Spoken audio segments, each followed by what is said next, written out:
Si alguna vez has tenido dificultad diferenciando terror de horror, hoy déjame te cuento una historia de horror.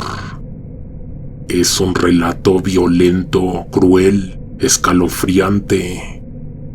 ¿Cómo te imaginas que fue vivir en un pueblo en los años 70?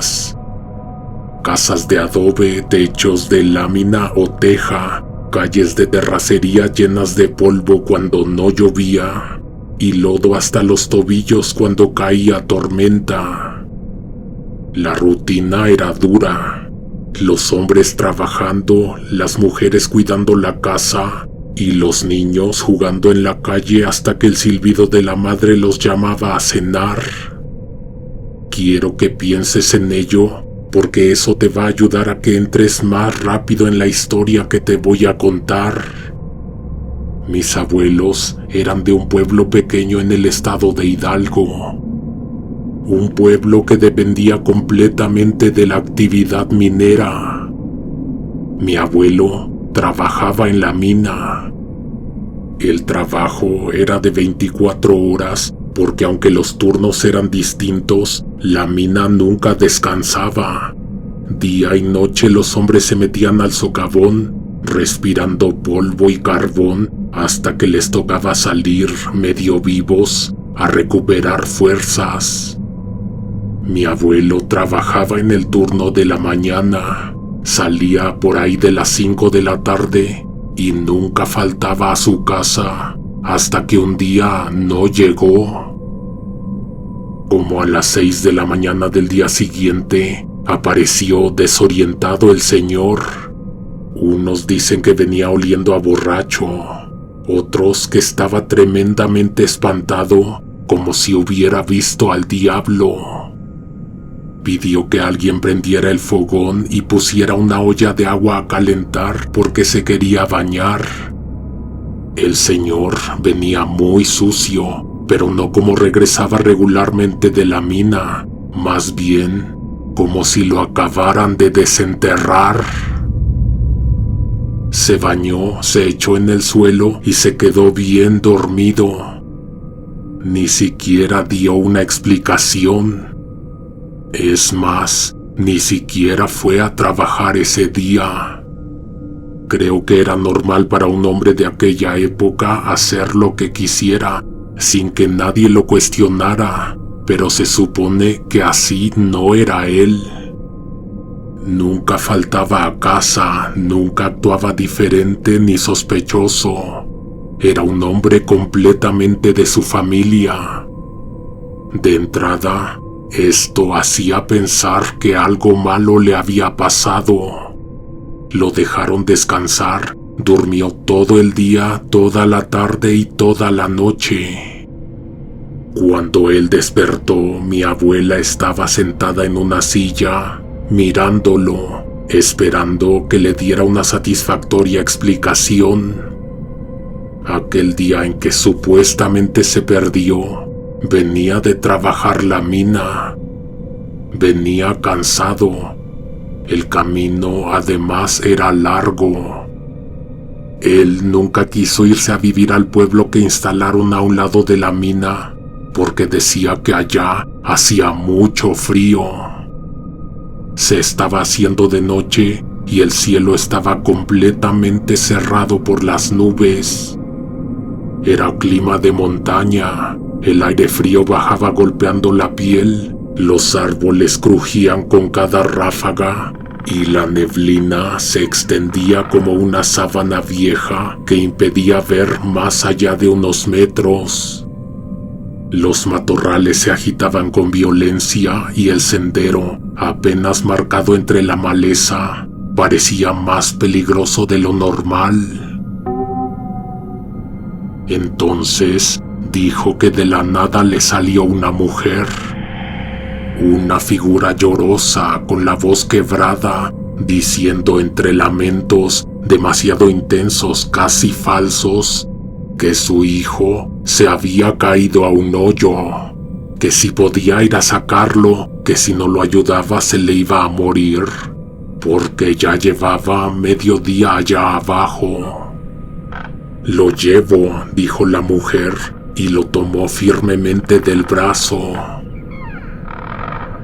Su fuerza era extraña, demasiado firme para alguien que parecía tan desesperada. Lo condujo entre magueyes altos como personas, nopales que se extendían como murallas, arbustos espinosos, charcos de lodo y campos vacíos donde lo único visible era la neblina. Sintió que lo estaba llevando lejos, demasiado lejos. De pronto creyó ver a la distancia la silueta de una casa y, por estar distraído mirándola, casi se va de bruces al hoyo. Se detuvo justo en el borde, a punto de caerle encima al supuesto niño. Se asomó.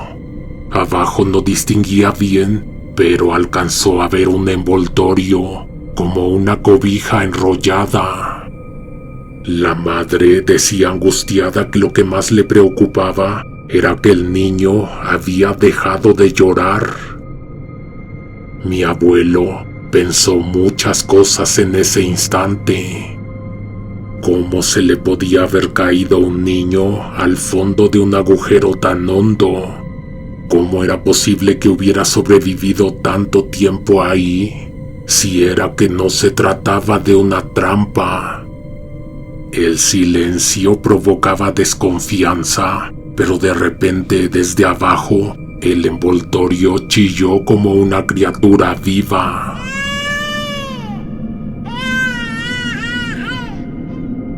Mi abuelo bajó con cuidado, pegando los pies contra las paredes de tierra para no resbalar.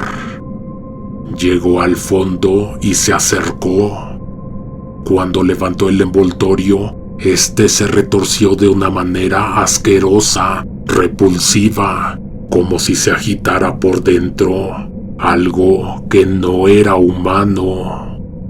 Aquello le provocó una sensación horrible, un instinto que lo obligó a soltarlo de inmediato. En el momento en que el envoltorio tocó tierra, se abrió. De adentro salió una víbora. Eso era lo que se había movido en sus brazos. Mi abuelo sacó sin pensar el machete y de un solo tajo la partió a la mitad. Arriba, la mujer que lo había llevado soltó una carcajada seca, burlona, que se mezclaba con el silbido del aire. No gritaba ya como madre afligida, se estaba riendo, disfrutando lo que veía. A mi abuelo le costó mucho trabajo salir. La tierra era resbalosa, la pierna le ardía y la oscuridad se cerraba como una manta.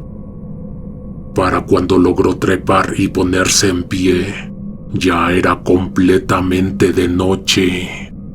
Se sentó al borde del agujero un momento para recuperar el aliento.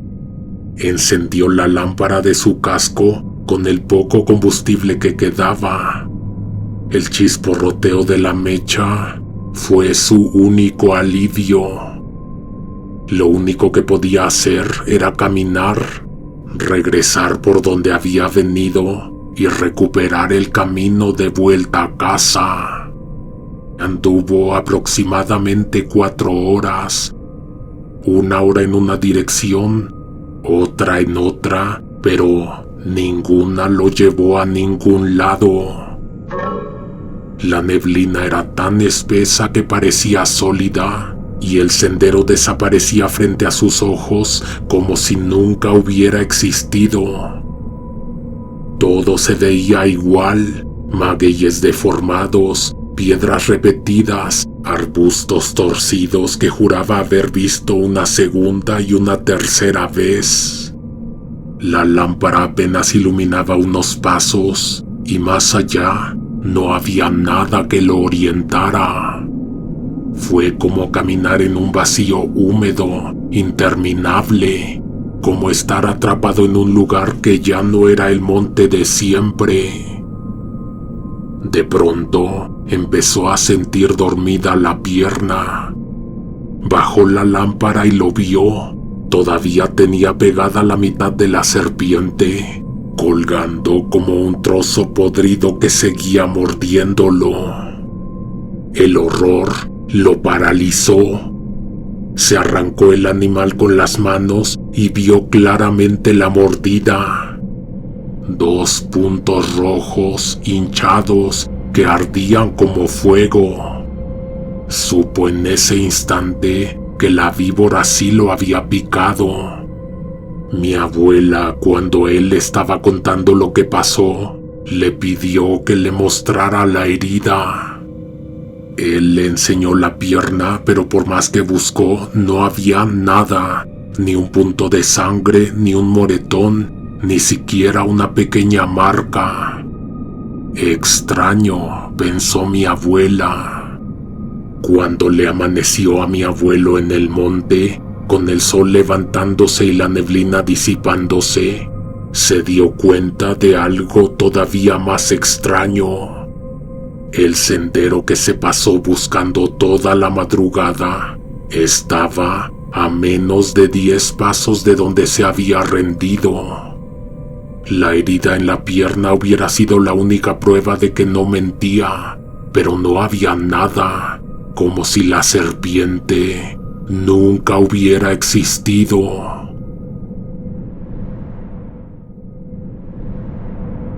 Unas 2 semanas después, mi abuela se despertó de madrugada y el señor no estaba tirado al lado de ella. Pensó que tal vez habría salido al baño, pero mi mamá siempre decía que en aquellos pueblos nadie salía al baño de madrugada. Había riesgo de toparse con animales bravos, perros salvajes, incluso con culebras que uno podía pisar en la oscuridad. Mi abuela esperó despierta, pero él no regresó. Ni media hora, ni 1 hora después. El silencio de la casa se hacía más pesado conforme pasaba el tiempo y ella, con el cansancio encima, terminó por rendirse y volvió a dormir. Le quedaba aproximadamente 1 hora antes de levantarse, porque ese día recibiría a sus hermanas, que llegarían temprano a ayudarle con la comida de la fiesta. Toda mi familia sabía hacer la barbacoa de horno enterrado, cavar un hoyo en la tierra, poner las brasas en el fondo, luego acomodar el envoltorio con la carne, taparlo todo con pencas de maguey, una delicia que, bien hecha, tardaba casi toda la madrugada en cocerse. Cuando mi abuela se levantó para alistarse, su esposo estaba de nuevo en la cama, como si nada, respirando tranquilo, igual que siempre, como si nunca se hubiera levantado ni desaparecido. En ese momento chiflaron desde afuera.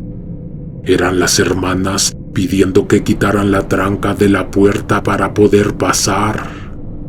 El día de la fiesta, que por cierto eran los 15 años de una prima de mi mamá, el abuelo se desapareció. Lo buscaron mis tíos por los lugares donde pensaban que podía estar, pero no lo encontraron. Mi abuela también salió por su cuenta, recorriendo las calles y los senderos, pero no vio ni rastro de él. Una noche, días después, mientras todos debían estar durmiendo, ella despertó al sentir que él se levantaba del suelo. El abuelo se incorporó con cuidado, como no queriendo hacer ruido. Ella, con los ojos entrecerrados, fingió seguir durmiendo. Él salió de la casa sin voltear. Apenas cerró la puerta, mi abuela se calzó a toda prisa, se envolvió en un chal y lo siguió en silencio. Lo vio caminar en dirección a la mina, pero era demasiado temprano para ir a trabajar. Todavía no amanecía y en el pueblo, a esas horas, no se escuchaba nada más que el aire entre los matorrales. De pronto, como si se hubiera destapado una presa, bajó una neblina densa que lo inundó todo. La bruma envolvió al abuelo como si lo escoltara. Él se salió del sendero. Ella, a pesar del miedo, fue tras de él. En un descuido, mi abuela pisó ramas secas y el chasquido retumbó en la quietud, pero él nunca volteó. Caminaron por un llano que subía y bajaba con parches de tierra árida, donde de repente aparecía vegetación de desierto. Nopales, magueyes, huizaches deformes. La neblina se hacía más espesa y cada paso parecía llevarlos a un lugar distinto. Mi abuela estuvo a nada de caer en un hoyo oculto. Apenas alcanzó a detenerse con el chal jalado contra el pecho. Alzó la mirada y vio que el abuelo seguía caminando sin girar, como si supiera bien a dónde se dirigía. Llegaron a una casucha, una cabaña abandonada, perdida en medio de la nada. Él entró sin vacilar. Ella se quedó afuera con el corazón latiéndole fuerte, intentando recordar el camino de vuelta, pero era imposible. La neblina cubría hasta el suelo, borrando las pisadas. No había manera de regresar si no era habiendo memorizado cada paso. Se apoyó en un árbol y esperó, rezando para que la bruma cediera o, peor aún, para que pronto amaneciera. El cansancio la vencía cuando escuchó un llanto. Era un bebé. El sonido brotaba desde el fondo de un agujero cercano. Se acercó indecisa. El llanto era agudo, suplicante. Pero entonces notó que la neblina empezaba a disiparse y la luz de la luna iluminaba con claridad lo que tenía enfrente. Retrocedió, prefirió no mirar más, se fue. Caminó de regreso. El llanto del bebé le siguió resonando en la cabeza. Recordó entonces lo que su esposo había contado semanas atrás. El agujero, el envoltorio, la serpiente. Cuando llegó a casa, el abuelo ya la estaba esperando en la puerta. La miró serio, preguntándole que a dónde había ido. Mi abuela estuvo a punto de decirle que más bien él explicara, pero se contuvo. Guardó silencio y solo respondió que había ido a carrear agua al río. Todo el día siguiente, mi abuela no pudo quitarse de la cabeza la idea de que su esposo iba a visitar en la madrugada a una mujer en aquella choza en medio de la nada. Pasó el tiempo y otra vez el abuelo no llegó de trabajar. Mi abuela, con el coraje ardiéndole en el pecho, se fue directo a la choza. Aún había un poco de claridad en el cielo, lo suficiente para reconocer el camino entre magueyes y laderas. Se asomó, tocó. Nadie contestó. Empujó la puerta y entró. Ahí estaban, mi abuelo desmayado en el suelo y a su lado una mujer embarazada, sentada en una silla con la panza enorme, acariciándosela como quien espera con calma. Mi abuela se salió de inmediato, casi sin respirar. El corazón le martillaba en el pecho. Se quedó a unos metros afuera, escondida entre la maleza, tratando de convencerse de lo que había visto. Al ver una piedra grande en el suelo, se acercó, la tomó con sus manos. Pesaba. Pensó en regresar a la choza para enfrentarlos, pero se contuvo. Mejor después, y volvió a posar aquella piedra junto al árbol.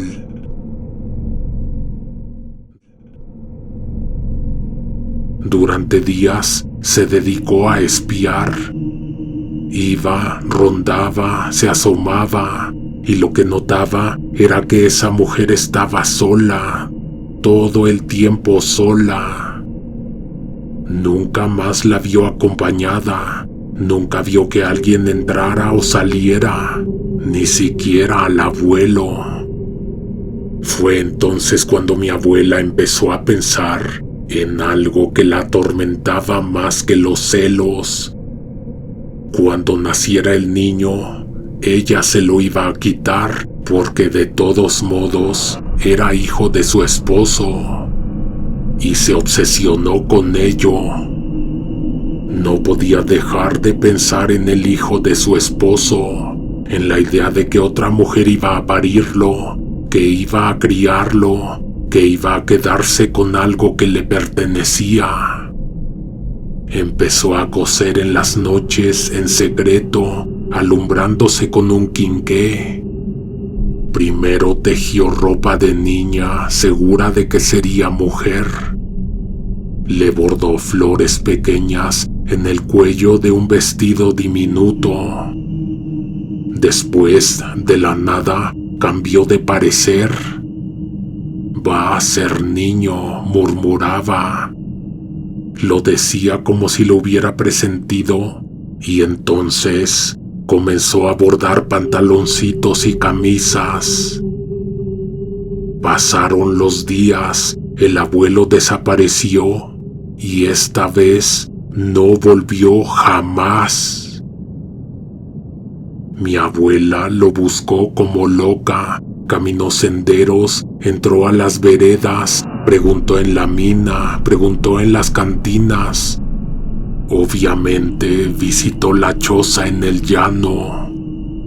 Nada, nadie.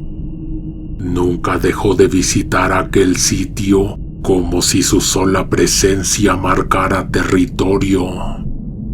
Cada visita era una inspección, rodeaba la casa, espiaba por rendijas, se escondía entre los nopales y se quedaba vigilando. Quería ver con sus propios ojos cuándo nacería el niño. Hasta que el día se llegó. El grito de la mujer la sacudió, un grito áspero de dolor y de rabia. Entró sin permiso a la choza y la escena era brutal. La mujer estaba de parto, sudaba, temblaba, los ojos se le iban para atrás. Mi abuela la ayudó, aunque no sabía bien por qué. La sostuvo, le habló, le limpió la frente y luego lo vio. Aquello que salió no era un niño. Lo que cayó entre las piernas de la mujer fue una bolsa sanguinolenta, gelatinosa, un amasijo de carne repulsivo. No hubo chillidos, no hubo llanto. El aire se llenó del hedor metálico de la sangre. El bulto se quedó quieto, frío. La mujer, con el rostro desencajado, la miró directo a los ojos y le dijo con voz ronca que sabía bien quién era ella y que la iba a pagar muy caro. Algo se quebró en mi abuela. Salió corriendo, buscó la piedra enorme que había visto semanas atrás, la levantó con las dos manos y regresó al charco oscuro donde yacía la recién parida. Se la dejó caer encima con toda su fuerza. La piedra partió huesos y carne. Pero eso no fue todo. Todavía tuvo la osadía de levantarla una vez más y volver a dejarla caer. Después salió de la choza riéndose. Una risa que de pronto se torció, convirtiéndose en un alarido de angustia. El eco de ese alarido se mezcló con el viento y la neblina. Pasó junto a un agujero. De adentro surgió el llanto de un niño, agudo, suplicante. Se asomó con el corazón encogido. No había nadie, solo tierra negra. Miró sus manos y lo que vio, lejos de tranquilizarla, la asustó. Estaban limpias, no tenían ni una gota de sangre. Volvió corriendo a la choza, desesperada, tratando de convencerse de que lo que había hecho era real. Pero adentro no había nada. Ni la mujer, ni el bulto, ni el charco de sangre. La piedra estaba ahí, intacta, acomodada al pie del árbol torcido, como si nunca hubiera sido levantada. Se fue a su casa tambaleándose, sin poder ordenar las ideas. La cabeza le zumbaba. No entendía si lo que acababa de vivir había pasado de verdad o si todo era una visión, un castigo, un delirio. Y esa duda la iba a acompañar siempre. Se fue a su casa desconcertada, confundida. Cuando atravesó los límites del terreno, lo primero que notó fue el silencio. Un silencio pesado, sepulcral, como si en la casa nadie respirara. No se escuchaban ni los gallos, ni los perros, ni el crujir de las tablas, nada. El aire tenía un olor extraño, penetrante. Una mezcla de grasa quemada, humo rancio y algo más. Algo metálico que le revolvió el estómago. Era un olor que no correspondía a la madrugada ni a la cocina de siempre. Caminó hacia el patio, con el corazón golpeándole el pecho. Se paró ante el hoyo donde preparaban la barbacoa, el mismo que habían cavado un par de días antes para la fiesta. Se acercó y al poner la mano en la tierra, sintió el calor. El horno seguía vivo, como si alguien acabara de usarlo. El sudor le corría por la frente mientras se agachaba. Agarró las pencas de maguey que cubrían el horno y las levantó con las manos temblorosas. El vapor le golpeó la cara. Lo que encontró adentro fue una escena dantesca, diabólica, espeluznante. No era carne de borrego lo que se estaba cociendo ahí. Era su esposo. El cuerpo del abuelo, acomodado entre las brasas, ennegrecido, consumiéndose lentamente. Los ojos abiertos como si hubiera querido salir, como si hubiera visto todo. Mi abuela quiso gritar, pero se lo aguantó. Se tapó la boca con las manos, pero ya era tarde. Esa imagen se le quedó grabada para siempre. El silencio, el olor y ese calor que salía del hoyo fueron la prueba maldita. A partir de ahí, todo lo que vino después, los rumores, las acusaciones, el encierro en la institución, no tuvieron remedio. Se la llevaron presa. Todo apuntaba a que había sido ella, que había cometido el crimen más espantoso y asqueroso que se recordara en el pueblo. A mi abuela la internaron en una institución del estado. Mis tíos la visitaban, al principio con coraje, después con lástima, hasta que las visitas se fueron volviendo cada vez más esporádicas. En el pueblo, entre murmullos, se decía que ella ya no regresaría jamás. Sin embargo, unos años después volvió. Una mujer diferente, ida, caminando con la mirada perdida, con la espalda encorvada como si llevara encima un peso que no se veía. Nadie se le quería acercar. Los niños huían de ella. Los viejos bajaban la voz cuando la veían pasar. Sus propios hijos ya no vivían en la casa. Se habían largado lejos, incapaces de cargar con la vergüenza y el miedo. Mi abuela no salía nunca sin un bulto en los brazos, un envoltorio pequeño envuelto en telas gastadas. Decía que era su bebé, que lo cuidaba, que no había muerto. Nadie quería ver lo que cargaba de cerca, pero más de uno aseguró que dentro no había más que una piedra grande, pesada, manchada, como si tuviera sangre seca incrustada en las grietas.